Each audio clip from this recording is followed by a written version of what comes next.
Yan, kung makikita nyo naman is yan, puno yan ng butin. So yan, wala siyang sumama na liquid.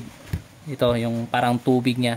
Ito kasi pag i-post ko yan, ayan, may sumasama siyang ito yung parang tubig niya, liquid. So what's up guys, good day sa lahat. So for today's video is ipapakita ko sa inyo kung paano gumawa ng any position na gas tank. Yan. So yun, maraming nag-request sa akin. So ito yung natapos ko.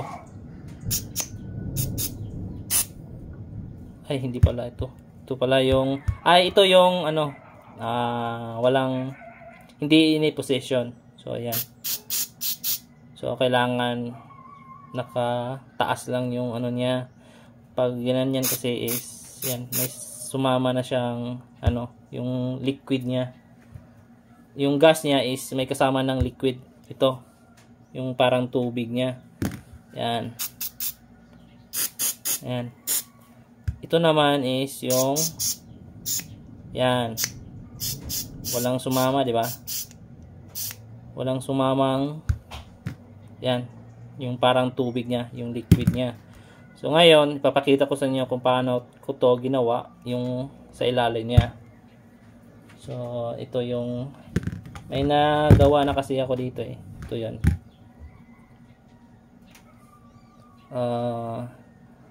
Yung style ko is tamad style. So may nakita ako kay Boss GDX Boss Idol. So yung sa kanya is may divider siya na ginagawa. Ayan. So ganito yung sa kanya. So nagtanong ako sa kanya kung pwede bang isama ko dito sa video yung idea niya. So sumagot siya ng oo naman. Sinabihan ko siya kasi baka magalit. So yun, ito yung style niya. So salamat kay Boss GDX. At yun nga, pinayagan tayong sama dito yung idea niya about sa ini-position na gas tank. So ganito yung sa kanya. So lagyan naman natin ng dito para, pero nag-usap na kami ni Boss GDX about dito sa idea ng idea niya sa ini-position na gas tank. Pero sabi niya may bago siyang ini-position na diagram. So yun, pero ito yung pinakita niya last. So pero yung nakasanayan ko is ito lang. So ganyan lang, napaka tamad style talaga guys. Yan. So direct na talaga dito sa isa nagtatanong kung saan ko to kinukuha. Dito po to sa spray. Yan. Yan yung gamit ko guys. Sa nagtatanong kung ano yung gamit ko, ito sa spray paint po yan mga boss. Yan. So sa kanya ito may nalagyan na kasi ko to ng ito. Yan. So nalagyan ko na kasi ito ng PVC. So yan, naka-epoxy na din yan. Yung sa akin kasi ito, yung hindi sumasama yung gas, I mean yung parang liquid niya, yung gas lang yung lumalabas. Ito lang yun guys.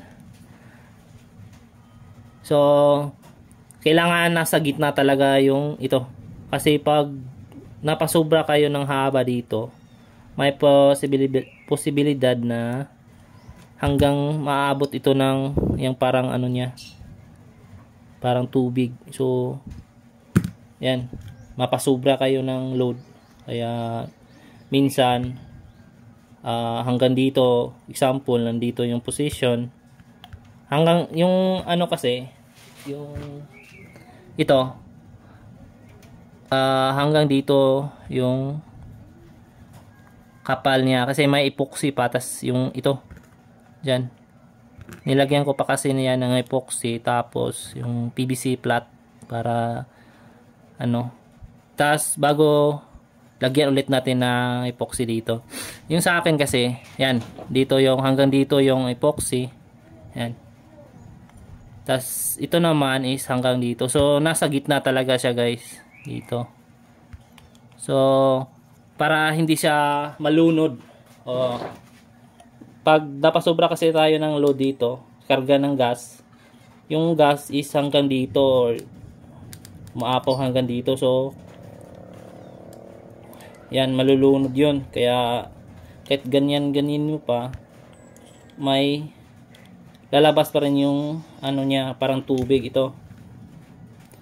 So kailangan sa gitna talaga siya para balance. Pag ginanyan, dito hanggang dito lang yung gas niya, yung parang tubig liquid niya. Yan. Yan yung style ko.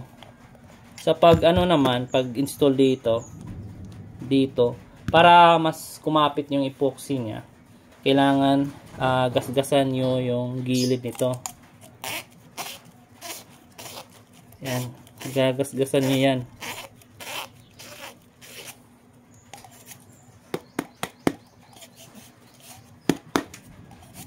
Yan, gasgas na para mas kumapit yung epoxy. Lihain nyo lang or kung anong gamit nyo dyan pang ano. Tapos yung lagyan ng epoxy dito, ganyan yung position nya. Yan. Pagkatapos mo yung pagkatapos tumigas, yan, lagyan nyo ulit dito ng epoxy kagaya dito, nito. Yan. Ito rin, lagyan nyo ng epoxy. Yung kay DX Boost Ludi, so sa kanya dito yun nakapwesto. So mas maikli lang din yung parang tube nya dito. Basta last kung nakita ng video na dito. So yun nga, pero hindi mahaba yung ano nya, gas tank. Kaya ito kasi mahaba, medyo mas mahaba kaysa kay ano. Pero mas maganda kasi yung sa kanya is may divider, so mas mapapadali kayo. Yung sa akin kasi is yan, diretso na dito sa ano, dinadikit ko na dito. Yan, ginanyan ko lang, tapos nilagyan na epoxy, paikot. Yan.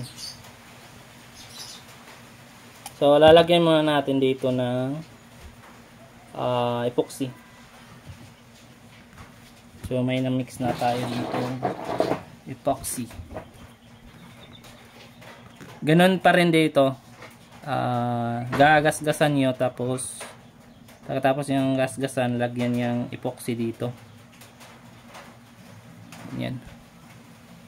Ikutan nyo lang para mag-lock siya. Yung iba kasi super glue lang yung ginagamit. Tas ano, pero sa akin kasi para mas pulido talaga,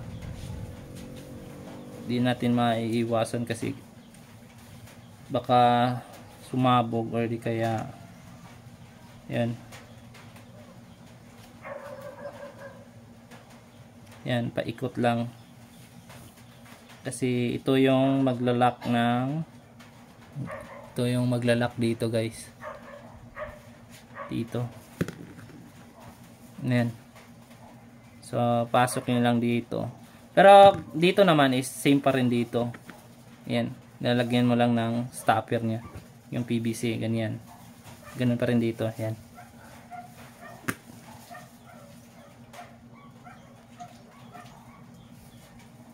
Ayan.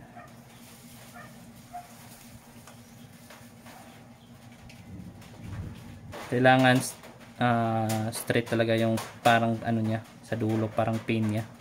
Yan. Kailangan straight. Pero yun nga, kailangan baliktarin para